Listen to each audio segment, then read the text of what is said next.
You're listening to Two Chunks and a Hunk, a movie podcast where we give pumps and dumps.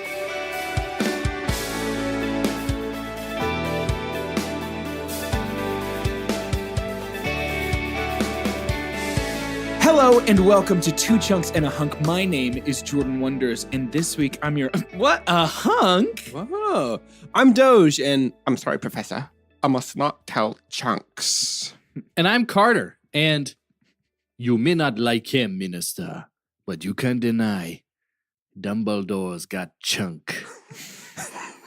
And that he does. Doesn't he, though? Jordan, I noticed that you said you were the hunk. Why is that? Yeah, well, nothing too crazy. I just figured it was a safe bet since we're recording this on October the 10th, way early. January 3rd, 2016. Yeah, but sometime between now and when this comes out on the 29th, I assume I'll do something pretty cool. So Yeah, it'd probably happen to you before us. yeah, That seems likely. Yeah. it just seems felt very like likely. a safe bet for me. Well, cool. So tweet at our Twitter when you do something cool, and that way we can hold you accountable. And if you haven't done something cool, me and all the listeners are going to go over to our own podcast, One Chunk and One Hunk. And me and Carter will talk about movies. And this is your shot. This is make or break. 19 days, dude. And I realized that I did just say October the 29th when this episode, in fact, comes out on October the 30th, the day before Halloween, which makes me feel very comfortable talking about how spooky the studio is My right goodness now. gracious. So we're recording way early. If you listened last week, you know that Carter is in India, Illinois. Indiana? Where? Italy. Got it. Carter's A in 10-day trip to Indiana. You gotta see the site. Cool. Carter is abroad. Actually, And- I'm back. I got back 2 days ago. okay. Technically. Carter is back in this country. But since it's not that time right now, we're recording very late at night in Wax Space in a giant warehouse alone. Yeah, early shout out to Waxspace. Thanks for helping us out and But letting us why are you use so Casa de Chunk. scary? It's scary at the nighttime. So we have locked the door to our workspace, the outside door, and also the door to the studio within the workspace. And we're talking deadbolt and doorknob lock because So we are spooked. fortified. We are completely fortified. And if you're listening to this when it releases, consider this part of your early Halloween celebration. Spooky. Let the spooks start today. It's a About spooky carry 3 you through minutes tomorrow. before we started recording, a man walked by the gate of the workspace that we were in, and I jumped. And he had no head. Oh, it's the ghost of the headless guy who owned Wax Space. What if that's you? Jordan, what if that's you? What if the cool thing that you do is die and become a ghost and you're trying to come back and warn yourself? Whoa! Worth it. You can do that in this world. Since it's so close to Halloween and so spooky, the only movie that I want to talk about on this blustery October Eve is Harry Potter and the Order of the Phoenix, or The Order of the Philosopher for our friends across the pond. And, of course, this movie is part of our ongoing series known only as Do You Believe in Magic? Wow, can you guys believe we sing that the exact same every time? We do it so good, and it's definitely different, It is. which is great.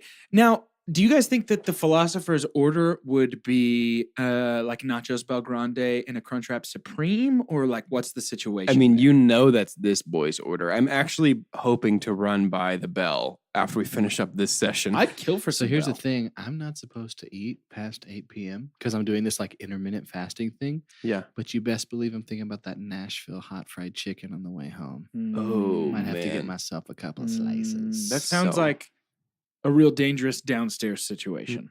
Oh, it is. It might is be for sure. It might be spooky. Talk about Order and of the Phoenix, stinky. right? Yeah, that sure, is the sure. Order There's of a the rebirth. Phoenix. I'll tell you that much. And speaking of Order of the Phoenix, it's got a lot of trivia going on. Ooh, tell us things. We're talking I am doo-doo trivia. All right, it's 3-2. I'm up 1, right? Yep, Yep. you are. This is Okay. the part of our show, of course, where I read 2 pieces of trivia. One is taken from the dregs of IMDb trivia, and the other is completely fabricated. It is up to my co-hosts to decide which is the made-up trivia. I will read them as Trivia 1 and Trivia 2. Trivia 1.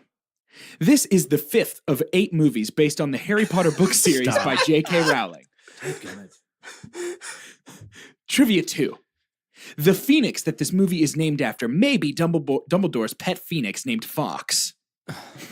It may be. Wait, say number 2 again. The phoenix that this movie is named after may be Dumbledore's pet phoenix named Fox. And we're guessing which one is real. You're guessing which one is fake. Which one is fake? Are you ready to lock in your votes? Yeah. I will say 3, 2, 1, go, and then you Okay, will go. Yeah. 3, 2, 1, go. 1. Could tie it up right here. I don't know. Or I could get further behind. The made-up trivia is trivia number 2. So a real piece of trivia that a real human being. This is the 5th of 8 movies based on the Harry Potter book series by J.K. Rowling. Listen, I think we all need to start being a little more responsible with IMDb. You only get the 10 fingers for your whole life. Yeah. Those are the only fingers you have. If you use them to type out something as dumb as that trivia, Yeah, you should live in a dumpster. you like don't Oscar need those Krauss. fingers. That's trivia. Yeah, apparently. It certainly seems trivial. It is. I am not going to be good at this game. This This is is crazy. If unbelievable. that's what's This is in the pool crazy. of what we can choose, Yeah, it's pretty I'm out. wild. It's pretty wild. Oh my gosh. But clearly, the only thing that could inspire such garbage trivia is a wonderful movie. And Doge, nothing would please me more than if right now you would deliver unto me and our listeners, to the ears where we listen, a synopsis of this movie with which our eyes have watched. Can you make it spooky? Ooh. Can you guys make ghost noises far away from your mic so we can mute it if it doesn't sound good?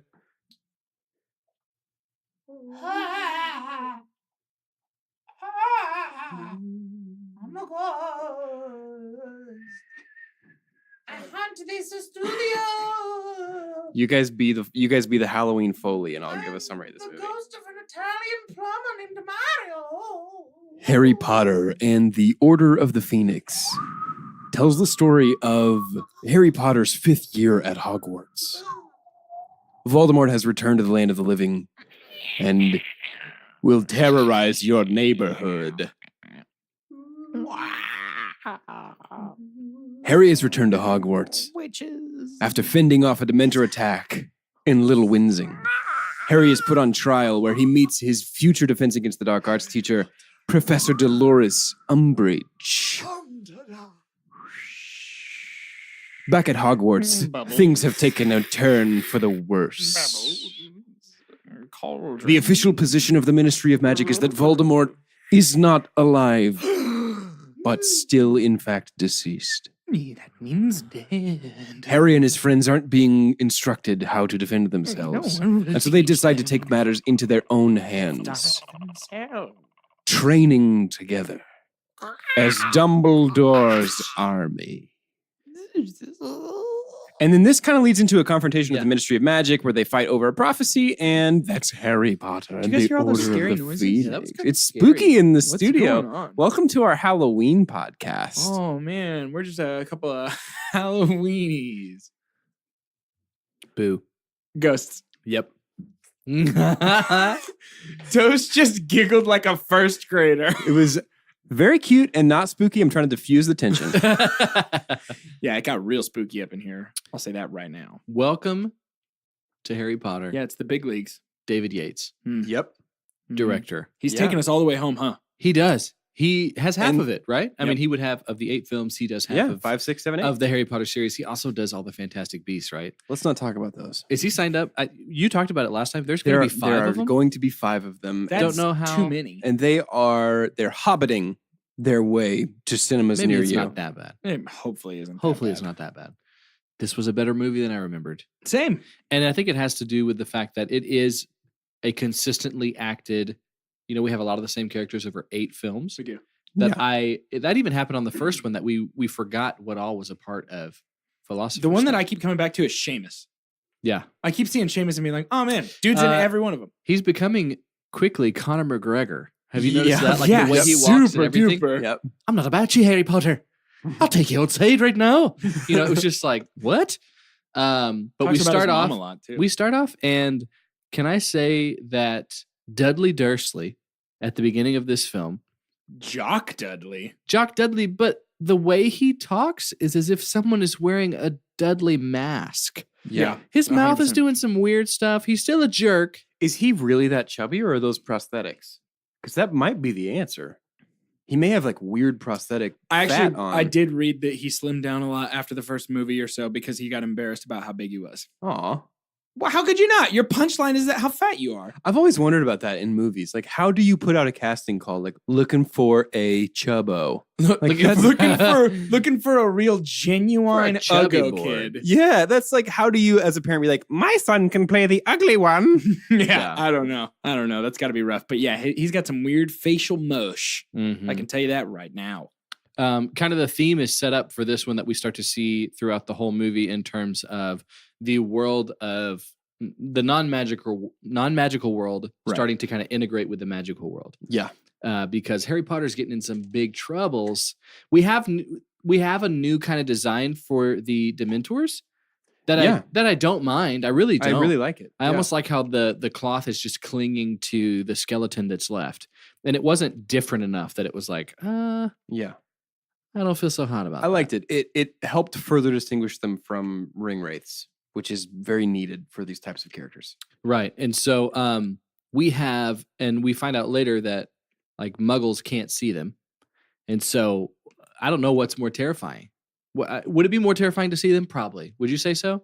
I think that their visuals make them much scarier, specifically their big old funnel mouths, Yeah. which I don't love. Yeah. Yeah, I So didn't like Dudley how their mouth was a has no circle. idea what's going on. He's just been like, he slips on ice. That's why he's in shock. Yeah, So I is the think so. general idea of the Dementors that if a muggle doesn't see them, it's just like that's what depression is? I Is that know like the idea? I do know that the Dementors were born out of A metaphor of depression? Rowling's Yeah. understanding of depression. Right. Yeah. I don't know. I that feels super reductive in this world to say all depression is magical. Yeah. Because depression is a real thing. Right. Yeah. Harry Potter's in big trouble though. He Harry Potter's sure in is. Big doo-doo. And he's already giving some ammo to basically a theme again throughout the movie is like we're trying to get him in trouble. Not just him, but our other, what we might call one of the main protagonists. Him and Sure. Dumbledore are under fire thanks to the Ministry of Magic. Because the official position of the ministry is that Voldemort is not back. Does not and- exist. I'm going to go ahead right here and dump on that. Okay. Yeah. That makes no sense in the context of this narrative. That it makes feels sense. like a young adult novel. That makes sense if Voldemort is pulling the strings behind the ministry. That makes sense if he's got somebody inside. Like if Cornelius Fudge is a high-ranking Death Eater, that makes total sense. Otherwise, that completely falls flat. Yeah, I agree. I don't agree. I actually thought that was kind of, I'm not going to say poignant, but there was some maybe more depth to that. Perhaps that's why you didn't get it, Doge. I am very dumb. Very, very dumb. Like shocking that I was able to drive here.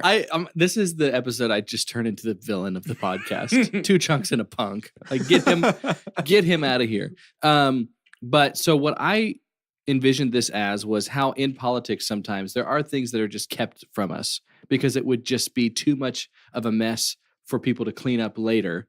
So there's always the things like Area 51, not necessarily that exactly, but it's like there's a massive threat to the nation. We're not going to exactly tell you everything and really open up the closet because we're afraid of all the like coming back through everything and trying to be like, no, that's fine. We gotta deal with this. Let's just see if we can squash it before it happens. But maybe it wasn't exactly like that because at the end when Fudge finally does see Voldemort, he's like, oh, he is back. So I get why that's a pump for you or a dump for you. But I don't know. It felt like trying to make it feel a little more real world applicable to me. That they're trying to sweep some things under the rug because they don't want it to be too big of a mess. To me, it feels like a young adult novel trope of the adults just never listen to us smart kids. See, that's exactly what it feels like to me. I don't know. But they're going so against it and trying to cover it up. That's why at any point you're like, is everybody a Death Eater? That's fair. Yeah, I like it because the continued theme of this whole series is that Harry is isolated, right? And it's a found family story in much the same way that Guardians of the Galaxy is a found family story. Right. Like this is about Harry choosing his family being more than blood and giving him something to fight for in the end. So it does further our theme of isolating Harry, but I think it's inelegant at its best and stupid at its worst. I can agree with that's that. fair. I can agree with that. I guess that was unfortunate because it's so much a part of the movie. It is, It's pretty and consistent. maybe the So movie did is that. where I have a problem with it because I don't remember having a problem with it when I read the book. This is actually probably my least favorite movie version of a book. This is really? the one that I remember being most disappointed by. Hmm. Actually, And because you don't really see a lot of the order. Yeah. you really don't. This is Which is because the order is so good. They are cool and they casted that really well. They continue Yes, to they do that. did. But when you see them at the very beginning, you feel like that was put there because they're going to be a big part of the whole thing. Right. and they really are more so in the narrative of the book. Right. There's a lot more going on, and we get like a character that I feel like is particularly stunted in the movie is Tonks? Tonks Oh. and Creature. Like, we Yeah. get virtually no Creature in the movie, Yeah. virtually no explanation of Creature. Yeah, the house elf. And I think, guys, maybe how long have we been recording? I'm checking my timer. We've been recording for 14 minutes. I think it's time. I'm going to go ahead and give out my super dump. Whoa. My super dump is how disjointed this movie is. Okay. We go about 20 minutes and then we have a montage with newspaper. Yeah. We go about 20 minutes and we have another montage of them training the remove requirement. Then like 20 minutes and another montage. And it never ever feels like I am in the movie. You know, it Interesting. never feels like I am zoned in because I keep getting taken out and going, oh, yeah, this is a movie. Let me watch what their motion graphics guy did with this Daily Prophet headlines. Interesting. Yeah, I thought the Daily Prophet was a creative way I to liked carry on the plot. Yeah. I like Because there is so much, and that was also, I mean, the books keep getting bigger and bigger. I think this one might have been a little bit smaller than Goblet, but I thought that was a creative way to say, hey, let's carry this on. There's a lot of big points in this movie.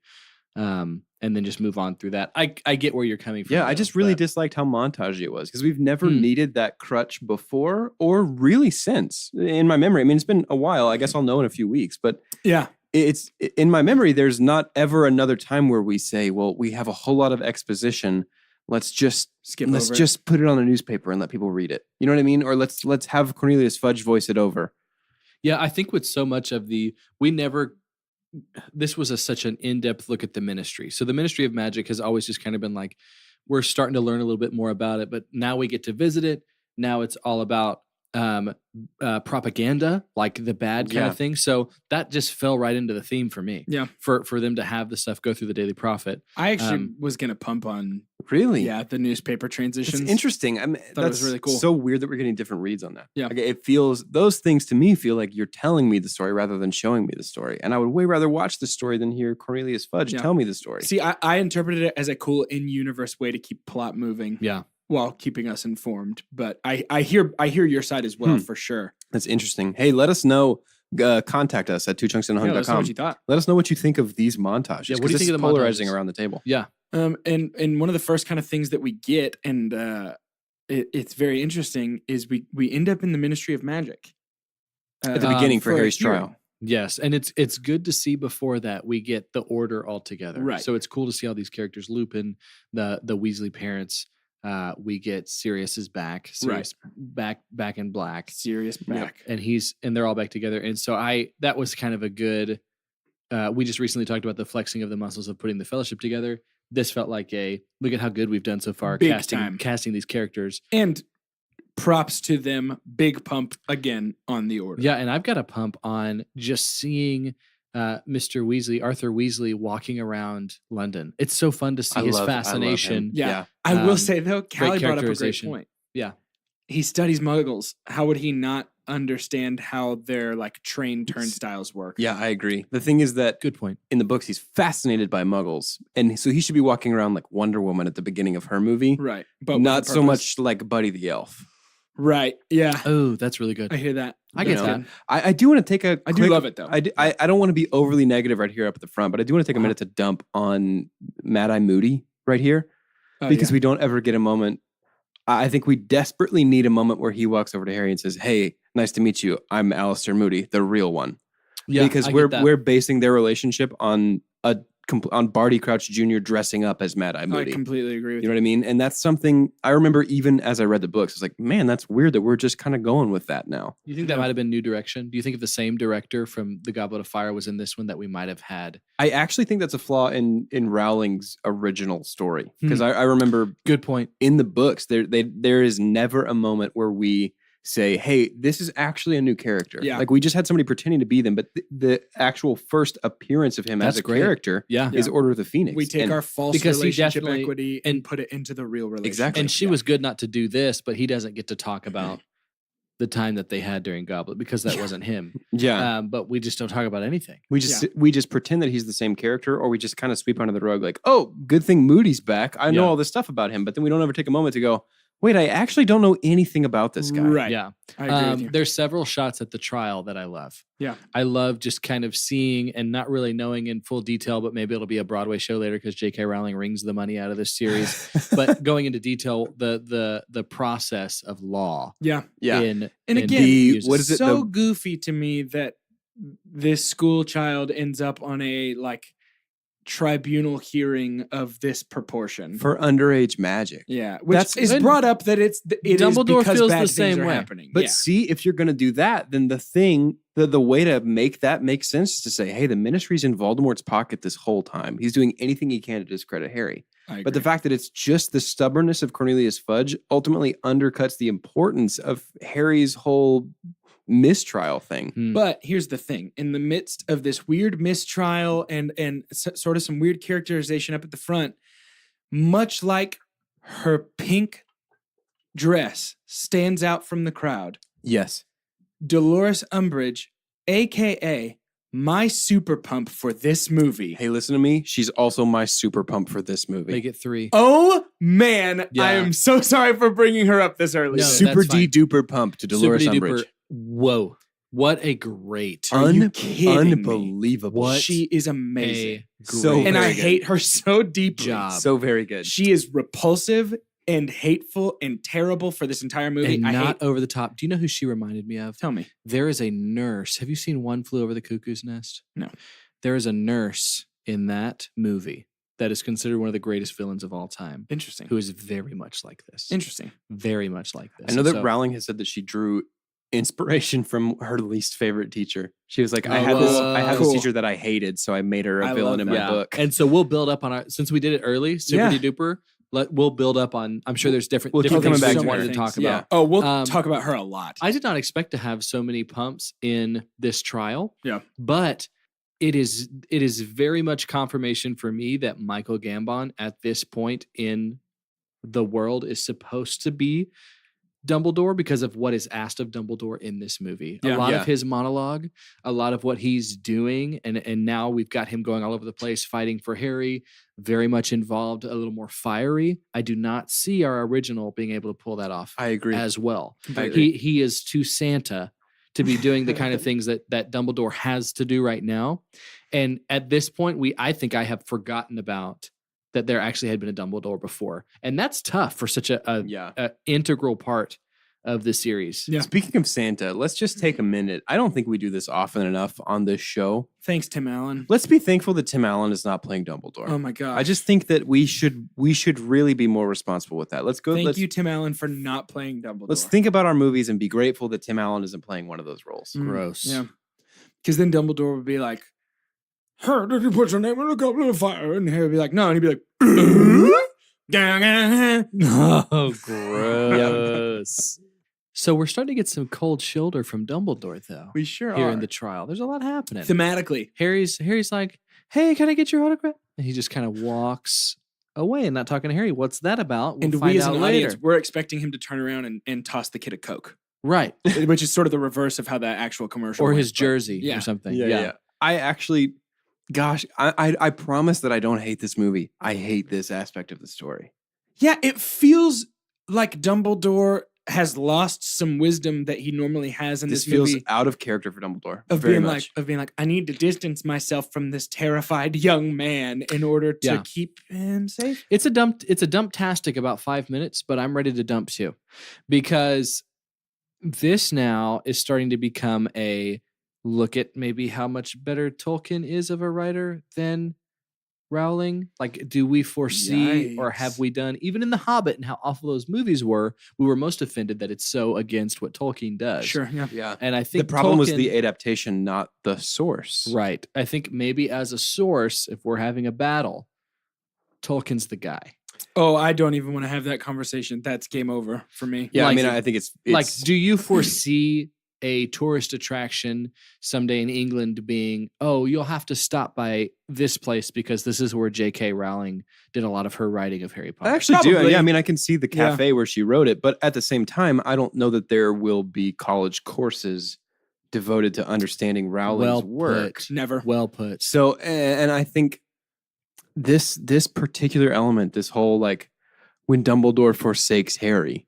Like this really feels like it's playing into the theme that you mentioned earlier, Jordan. The like, I'm a kid. I'm supposed to change the world. The grown-ups just don't get it. Yeah, I Yeah. agree. You know, it feels super like And this- divergent, like most like drugstore paperback Like young the adult. Shailene Woodley movie. The book, actually, I read all of the books, which was That's a big bummer. a big mistake in my life.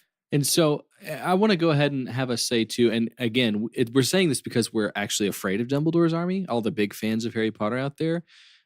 Like we are not, nothing will change the fact that Harry Potter is a phenomenon and really well-read books. This was some of the best Absolutely. experience I've ever had reading Yeah, and I even 100% even agree. watching a series. It's just we're trying to, that's the point of what we're doing. we're not trying to persuade either. It's Yeah. more of an informative speech than a persuasive speech. Sure. There you go. I'm trying to inform you. Here's the facts. Tolkien was far more in depth, and I think it's because we did world building before we even started a story. Yeah. I agree, and it's because we don't. The Tolkien, his whole entire like discography. I don't know what do you call it. His whole collected books books. are not Library. written. His whole books. They're not written down. You know what I mean? They're not Mm. written. And Rowling a little bit. She falls into the trap. I think at the beginning of Harry Potter, and then this weird slump in Order of the Phoenix, where she's writing down, where she says, "I'm a grown up, but I need to write to kids." You know what I mean? Oh, And- that's interesting. That's well and- put.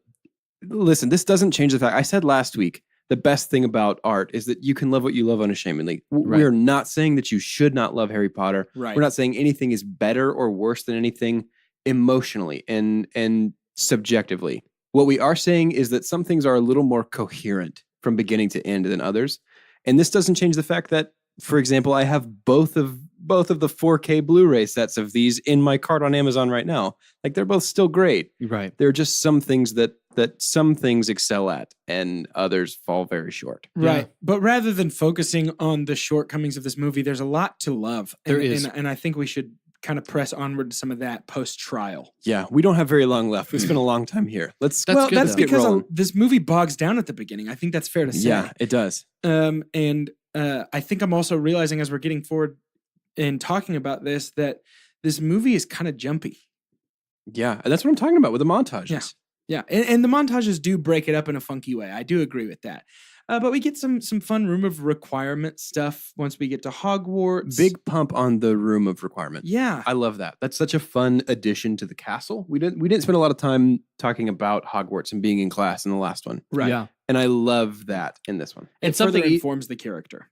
something really big, even before we get there, is this place that we love so much, and we've even called it a character of Hogwarts, of this school. Yeah.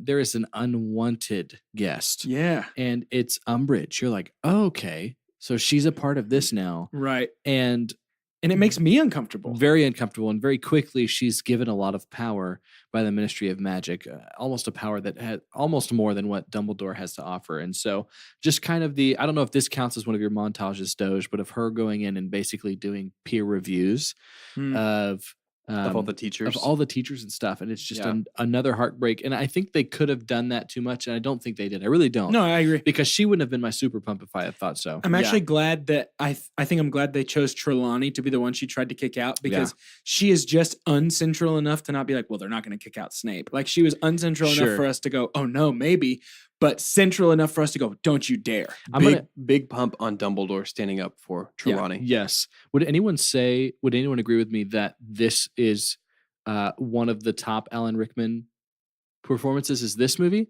Yeah, I Yes. agree. There's some things that he gets Whenever to do he's in this. working on occlumency with Harry. Occlumency, yeah. when you're even getting to see, because it's kind of showing us how much Umbridge is awful, in Yeah. that Snape is also very much annoyed by her. I Yeah. love Yeah, when that's a she's reviewing good him point. in the classroom, and he's just like looking forward, That's not the best when she's like, and you didn't get the Defense Against the Dark Arts position. yeah.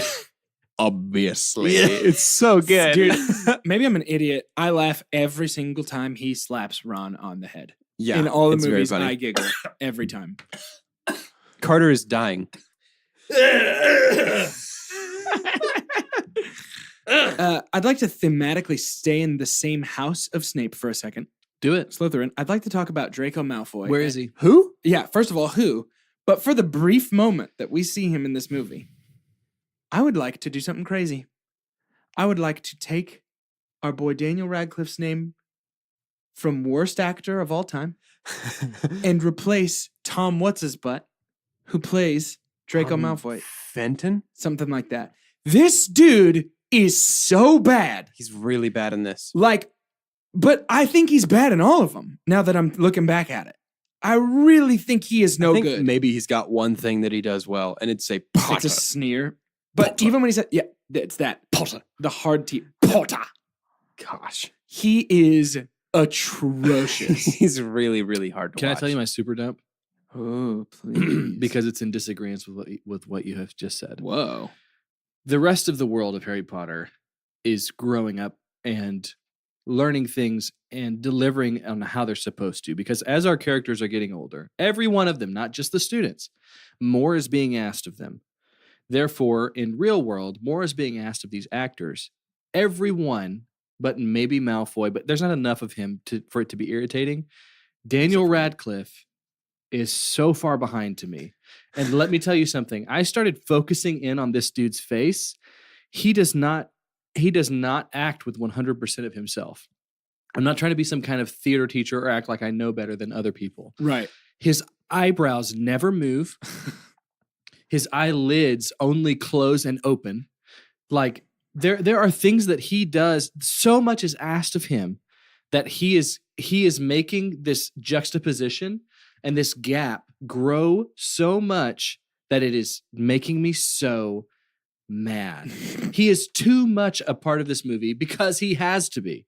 And it is killing me. Everyone else is so far ahead of this young man. Except for Draco, but it doesn't matter because Draco's Gomer Pyle, right? Yeah. It's like, He's got oh, one note. Andy Griffith still hasn't figured it out. It's like, what? What are we doing? Yeah. But they got in too deep. There had to be. There's professionals everywhere. There had to be a conversation that we'll never hear because this poor kid's soul, who really couldn't help it because he looked like Harry Potter and got cast as him. Of course, I'm going to be Harry Potter. There had to be some talk with production of, is it too late to put somebody else here? Yeah. Right? Guys, Daniel Radcliffe is doo. To continue the polarizing theme of this episode. No. I think this is best Daniel Radcliffe. No. Wow. I mean, he is still much worse than the rest of the cast. This is the first time that for he wasn't Draco. distractingly bad for me. anyone who is asked to so say you randomly have a bunch of people that you don't know how much experience they have acting.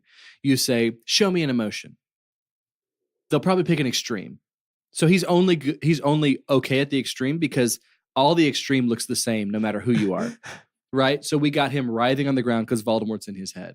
We've got him with bad dreams and stuff like that. A lot of people can do that because all you have to do is just not be yourself.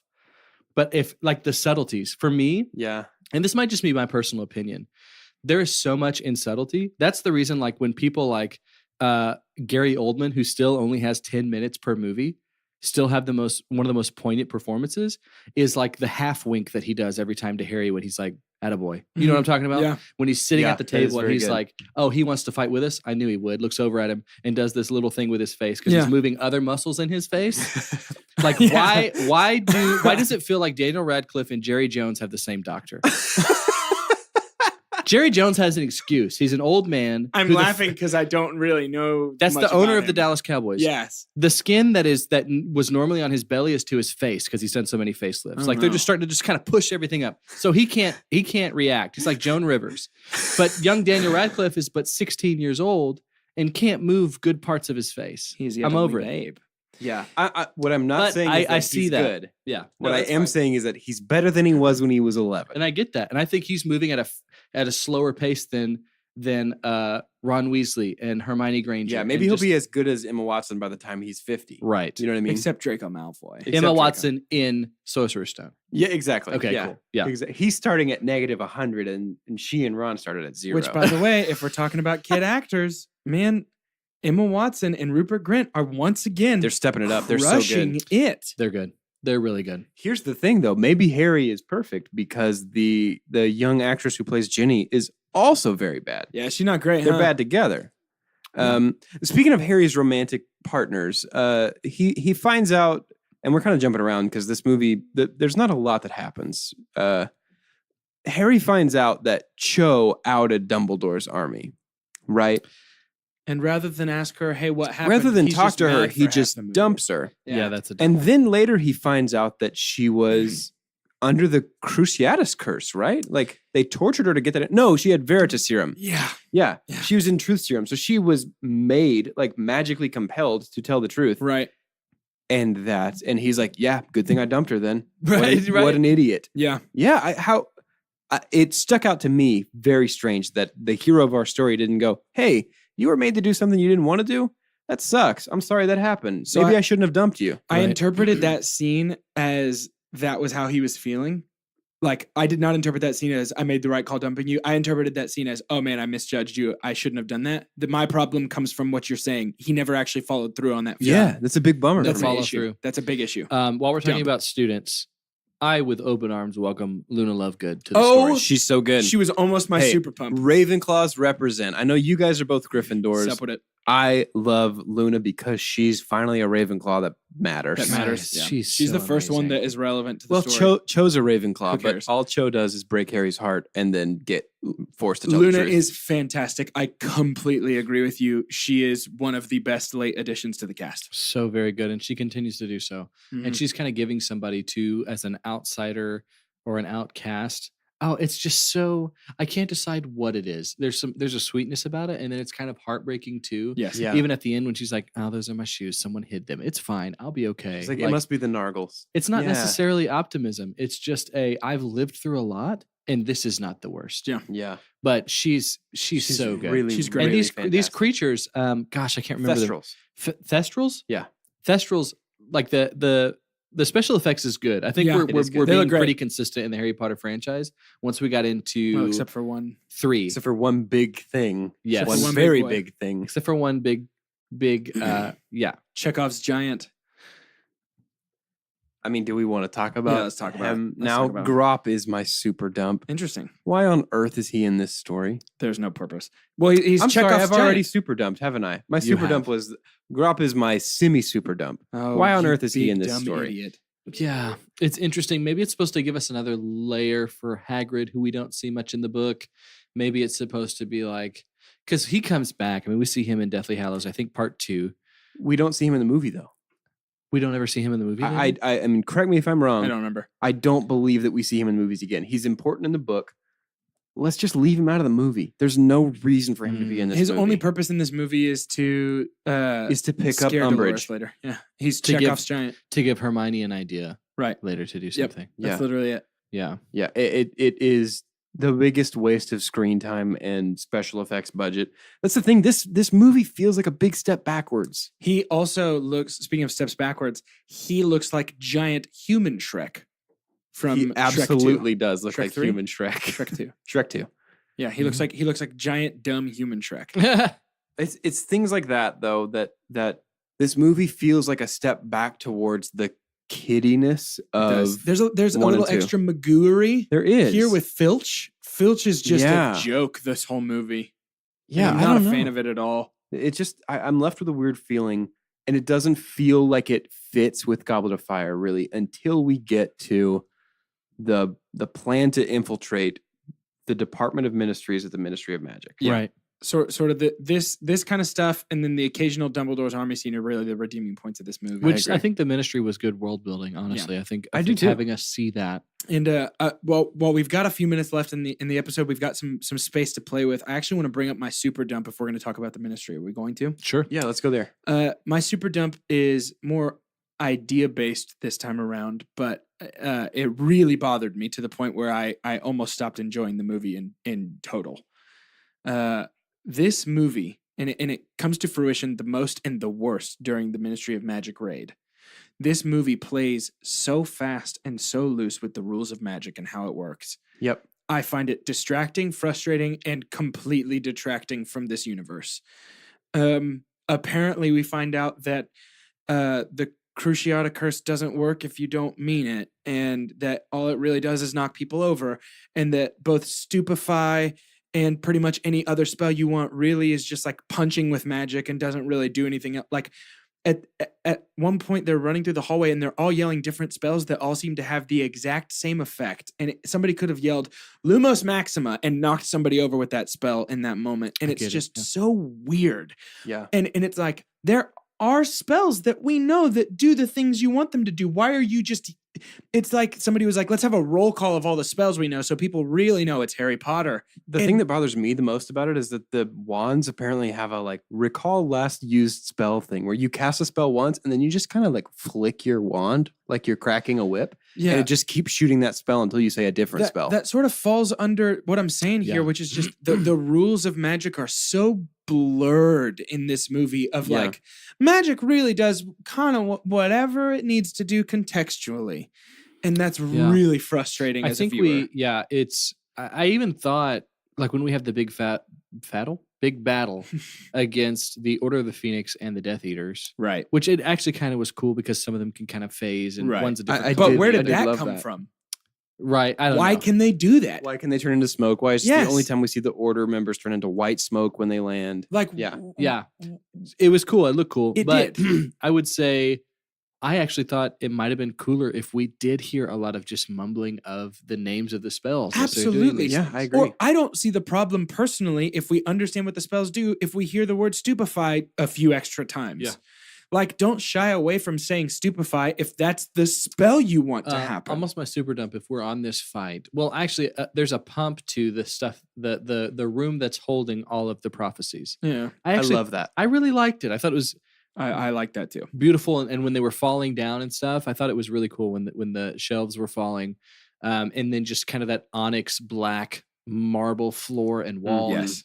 I really like that whole vibe. It's so different from Hogwarts. It looks so. It's like another layer of this world. Which is great. But It's again, what I come to here is Lucius. Just go ahead and cross the line to murder, my man. Like, just kill these kids and take this spell. Like, I don't understand what's stopping. Why is he like, give it? No, give it. Do we ever get an explanation? It might be the movie's fault, unless y'all prove me wrong. Do we get an explanation of what the thing is that Sirius Black falls into? No, Ghost portal, insta no, dead. we don't. It's unfortunate. I should have gone back through the book because they tell us what that is. We don't No. get that at all, do we? It's left as a mystery. There is also no build up to if somebody goes through this, they're gonna die. So basically, Sirius just goes through a tunnel thing, and then well, he it's was like- killed by Bellatrix Lestrange. She right? said cast the killing curse on him, and he fell backwards through the veil. right. But what I'm saying is like, why did it matter that he fell through it? It Do you get what I'm doesn't. saying? We don't Right. need this veil And at all. I think they only put it there because they're like, oh, it's in the book, so people are gonna get really mad if we don't have this here because that's a big part of the thing. Well, if Yeah. you think it's a big part of the plot, why don't you explain it some more? Right. Right? Although Because when else would we do our newspaper montages? now that we brought her up, I can't believe we skipped over.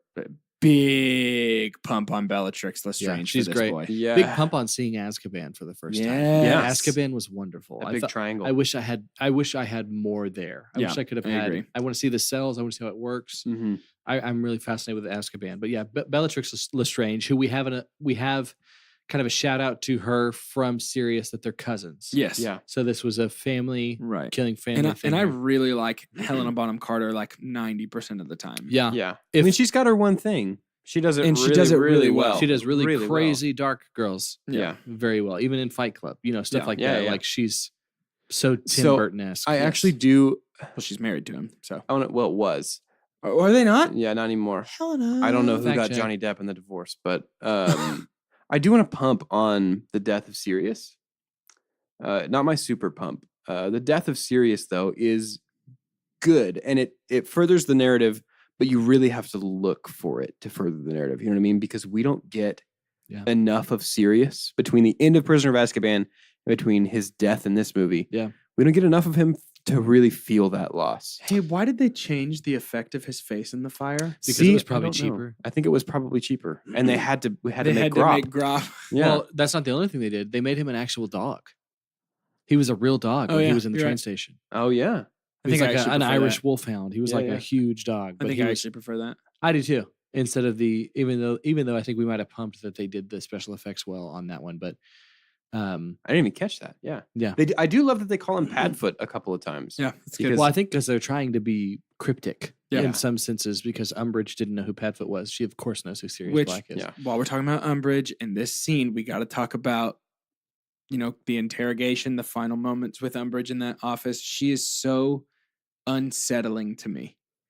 Oh, the fact that she was going to do that crazy curse on him, Yes, too. like she is unhinged and creepy in this moment her in a way office? that I didn't expect. Yeah. with the and kitty plates of doom. And the I must not tell lies pin. Yes. Yeah. Oh, I hate that pin. Makes me cringe. Yeah, it's rough. It looks like the it sound hurts effect is so really, bad. really so rough. bad. So once again, reinforcing a big time super pump. So she gets taken by centaurs in the end of the movie. Did they look worse than they did in the first they looked, one? They looked very different to me. And so Umbridge gets taken by centaurs. And Yeah. if you know about centaurs in mythology, That's you not know great. some bad stuff about these horsey boys. So I don't love that we did that to the villain of our movie. Yeah. That feels like a step too far. right. Yeah, even with how awful she is. And Yeah. it's super duper pump how awful she is. Yeah.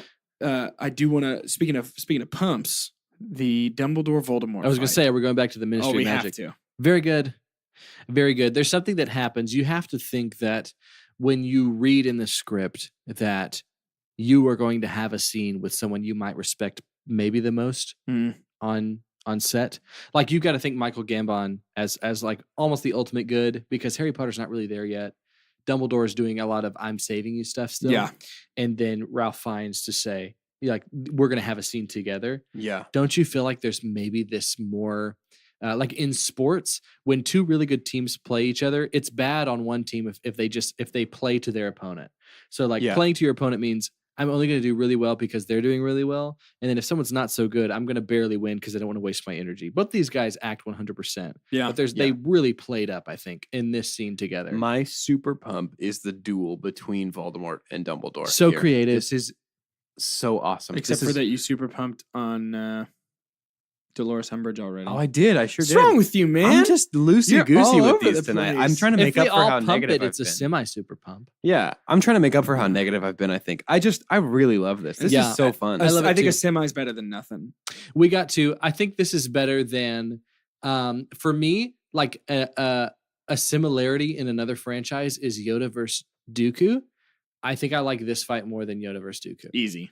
Yeah, Easy. very Because much. this didn't feel ridiculous. This was like, I'm whatever you guys do right now, no rules apply. Like where we're talking about how magic is, oh, you get to do this, you get to do that. No, I think you guys could do whatever you want, and I'm gonna watch 10 or 15 minutes straight of it if you These want. are like I don't think that we need to fix the magic here and have them say the spells, because imagine if we've been watching these wizards have to say spells and like actually verbally cast magic, and then we see these two, like you said, a paragon of good versus ultimate evil fighting without saying these spells. Like that makes us Uh-oh, respect yeah. them even more. Yeah. Well, and I want to dump also on Daniel Radcliffe's performance of the I will triumph over you. Yeah, you don't own like it's Super this, dumb. it's so weird. Super dumb. Is it? No, I've already super dumped him. I mean, Oh, so yeah. yes, Yeah, I mean, collectively. he is your super dump. He Yeah, still yeah. is. Man, we were just haphazard with our phrasing tonight. on super dumps and super It's pumps. because we're spooked out of our gourds, we're man. so Yeah, it's scared. bad. The headless horseman has ridden by that gate so many a time. Exactly. Oh, gross. So we have this fight at the ministry, and then Voldemort gets away. Cornelius Fudge sees him and says, He's back. "They do exist." And then we have this conversation with Dumbledore and Harry, where Dumbledore says, "Harry, you may have noticed over the course of this story that I was distancing myself from you because I didn't want to affect you. I didn't want my proximity to you to make you a target for Voldemort." Cool. How did Yeah, you guys that's- feel about that? Scrape from the literature. I hate that. And we've talked about it before, but like I think if we had just not addressed it and Well- left that to the audience to infer, it would have been better. But having Dumbledore lampshade it like Yeah. that at the very end, Well, I There's- think the thing that he did, the thing that needed lampshading at all, is dumb. Like we discussed yeah. before. But like, it's a this dumb even feels theme. like playing like this feels about as subtle as Michael Gambon looking directly into the camera and saying, "You may have noticed that Dumbledore is pretty distant from Harry in this one. What he's really trying to do is protect Harry because he thinks that his proximity might make him a target." Yeah, something about like it could have been done so much better, I think.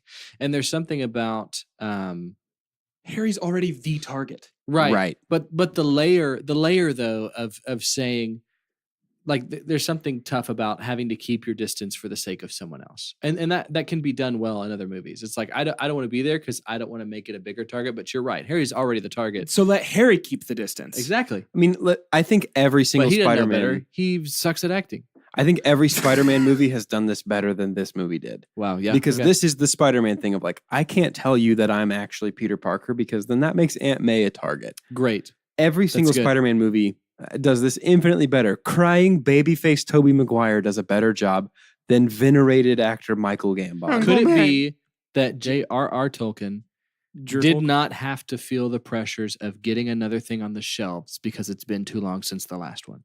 We'll talk about this in Half-Blood Prince. I think that's the reason that these two books exist as two and not one. Okay. Interesting. I think this is one story spread over 2 years at Hogwarts because Harry has to be a senior when we finish for conceptual symmetry, and we need a book in the meantime. Yeah. Interesting. We're stumbling upon things that are obviously not things that I've thought of because I've never compared the two in depth. But I think we're finding most of our comparisons are through the writing. Yeah. And Yeah. and it's tough. These were done in different cultures in different worlds. Well, is it time to rate this movie? I think it is. This has been a bummer of an episode for a movie that I don't really dislike all that much. Yeah, but I think it's time definitely to don't rate hate it. this movie, but I think I'm realizing now that the quantity of bad and quality of good are vastly different from one another. But as always, we here at Two Chunks and a Hunk have, of course, perfected movie rating through science, the school one. And that is through what we have dubbed the scientific cinema scale, and that scale is this. The best thing we can ever say about a movie is own it, don't lend it. Buy that poster. The next best thing we can ever say is to buy it. After that's going to be rent it, that's going to be followed by stream it, and then, of course, forget it. And last, but certainly least, the worst thing we could ever say about a movie. God hath forsaken us. I'm going to go first. Okay. And my rating for this movie is rent it. This movie is fine. It's a good watch. It's got some great moments. It's got some turd moments. But most of all, it's got some rentable moments. Fair enough. I would give this movie a stream it. We talked about this a lot in our Marvel series, but the thing that happens when you're in the middle of a movie series and you just crank out a real stinker, you're sort of insulated from the fallout of that because people are going to watch to see what happens and they're going to come back for the next one to see what happens. So I'd say stream this one because you need to know what happens in this.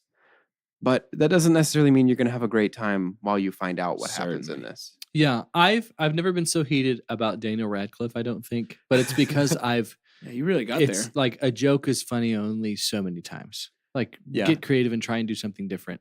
But I might surprise you guys because I have to tell you the way I felt when I watched this movie. Here's what's interesting too, and how maybe we can relate to the listener.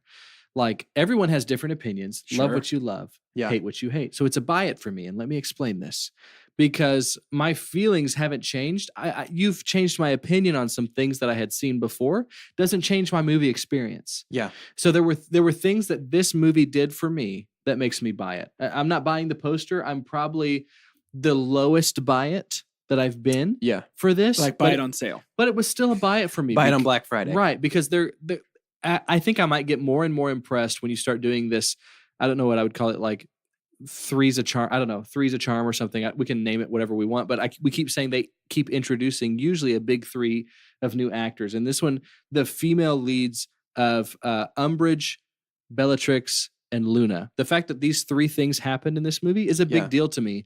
And it gets bigger and bigger because you're adding more to just a massive group. It's the kind of thing that Marvel Cinematic Universe hangs its hat on, is being able to keep adding to this and not diluting it. And so I think they did that in this. And so for me, it's a buy it. I feel like it's particularly important in this episode to mention that the nature of our show is to nitpick. You know what I mean? Like that's kind of our thing, is nitpicking things to death. And we've used the analogy before of any Lego set that you buy from the store. If you just look at each piece individually, it's really easy to say, hey, this piece is stupid and it looks nothing like what I want it to. Right. But it's all about the entire effect of every piece put together. And so, Carter, I think you're exactly right. Like That's the best thing. We've said this a lot lately. The best thing is that you can love the things that you love and not be ashamed of that. You don't have to defend things. Like Yeah. if you love them, and they're valid because of that. Yeah, True. I think it's cool for us to have 3 different opinions too. I can't remember as much as it's how often we don't all really have the same feeling. I mean, we did most recently with Fellowship, right? Because we just felt like it was almost perfect. Almost. I think it's also kind of cool to listen to 3 completely different opinions. I don't think that happens very often for us. Yeah. It might be a 2v1 kind of I'd thing. honestly say I'm pretty surprised by y'all's take on this movie. Yeah. I think it's because we're usually on such the same page. It's really interesting. Yeah, I think everybody made good points, and Yeah. there were things that a couple of us agreed on with one on the out, and then I think it kind of cycled through that. I think it's cool. Well, we do have 2 shout outs this week. Yes. People that emailed us. I do want to shout out Andrew Lyman. Andrew emailed us pumps and dumps for Order of the Phoenix. His super pump is Dolores Umbridge. Hey, now He says, I legitimately get mad when I see her. Oh, She's yeah. amazing. she's Fair awful. enough. Maybe the first time those 2 sentences have been combined. Super dump is Daniel Radcliffe's acting. Still. It's still bad. You're It exactly is, right. It is. Told you it Our is. second email is different from what we usually get. This email comes from Brennan Taylor, and Brennan sent us a Forbes article that is about the concept of shared universes. It makes some really interesting points. This article makes the argument that Solo heralds the end of cinematic universes. Whoa. And so cinematic universes is something that we've talked a lot about in this series because of The Hobbit, because that kind of fits in that cinematic universe playground. Right. So we'll actually be discussing that article and kind of our viewpoints on cinematic universes, as well as wrapping Do You Believe in Magic? Yes, sir. And that's with a W, not with just an R. We'll be wrapping our viewpoints on Harry Potter and Lord of the Rings in our bonus episode that will come out the Thursday following our final Do You Believe in Magic episode. Yep. And in that, we're going to take a special look back at the road trip companions that the 3 of us selected Ah, when we introed this series. that It's was gonna on be, a Fast and Furious episode. It sure was. The It's last one. It's going to be a lot of fun. And we're building a cinematic universe of podcasts. I love True. it. Shared characters, shared bits, shared hosts. The eat it, bonus Forbes. Yeah.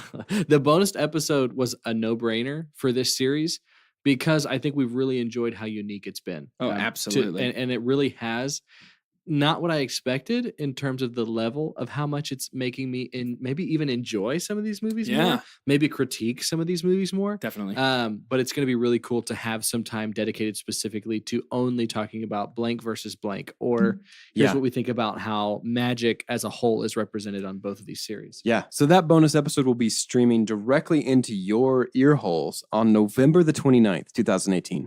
And speaking of bonus things, if you want to go the extra mile and help us out, the best way that you could possibly do that is jump up on your iTunes, your Spotify, your Google Store, wherever you get our podcast, and leave us a rating and review. Please. Preferably 5 stars, but you know what? Follow your own heart. And a written review is always going to be better. Even if it's a couple words, that is a big deal. And it's literally the best way that you can help out our podcast. And if you leave a written review on the next episode after we see it, we will shout out your iTunes username. Shout We'll it give you a out. shout out in that form. Sure. Or your Google Play. Or your Google username. But who uses Google, right? Who would have a Google phone at this table? Who would do it? I have a Google phone.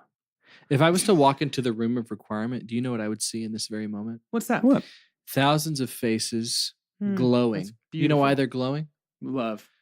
Love. And because they want to be our friends. And do you know why they want to be our friends? Because we're wonderful. Because we're wonderful. You know what you do when we're wonderful?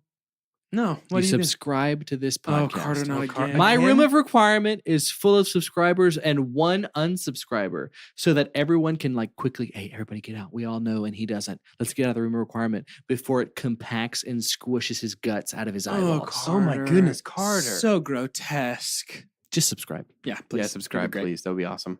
To close out this episode, what I think we should do is each go around and say what rule we would add to Hogwarts if we were Dolores Umbridge. Putting it up on the wall, huh? Yeah. Yeah, Having okay. Filch go up there I on like that rickety ladder. Yep. Okay. For me, my rule would be rule number 196. Okay. No chewing gum, because it's nasty. I take it. Okay, interesting. My rule would be rule number 197. No dress code. Just do what you want. Just do what you want. It's just clothes. You don't have to dress like. You don't have to wear a robe. Yeah. It's just clothes. Yeah, just be that's you. great. My rule would be rule number 1. Oh wow. All actors must use their eyebrows. Oh, Yeah, fair enough. Yeah, I like it. that's big. That's big because mine, Hate you, DC. mine is DR. DC. Daniel Doctor. Cradcliffe. Hate you, DR. Cradcliffe. Daniel Cradcliffe. Oh well, for 2 chunks and a hunk, I'm Daniel Cradcliffe. I'm Daniel Cradcliffe. And I'm Daniel Cradcliffe. Daniel Daniel Cradcliffe. Cradcliffe. Daniel Cradcliffe. Come